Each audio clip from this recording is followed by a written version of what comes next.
لا أهتم نهائيا بموضوع الأخ حسام حبيب والأخت شيرين عبد الوهاب، والأخبار اللي زي دي ما بحاولش أبص فيها أصلا. أنا مهتم فعلا بالست الطيبة الغلبانة اللي بتصحى من الفجر تفطر عيالها وتستناهم لما يرجعوا من مدارسهم عشان تذاكر لهم وتربيهم أحسن تربية.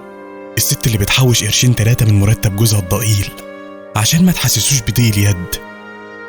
الست اللي بتعرف توفر وتدبق من هنا ومن هنا عشان عيالها يطلعوا عينهم مليانة وما يبصوش في ايد غيرهم. اللي يوم ما بتتعب بتاخد اي حاجة مسكنة عشان مستخسرة فلوس الكشف وتقول لنفسها عيالها اولى. افتكر في مرة ساعدت في عملية لبنت صغيرة ورحت زرتهم في البيت، لقيت اللي قاعد بيها اختها الكبيرة اللي ما تكملش 10 سنين. بيت فقير جدا، نايمين على حصير على الارض. بسأل البنت ابوك وامك فين؟ قالت لي ابويا في الشارع شغال فواعلي وامي في الفرن اللي جنبنا. رحت الفرن اللي جنبهم لقيت امها واقفه بتجيب العيش الكسر اللي طالع من الفرن. بقول لها بتعملي بيه ايه؟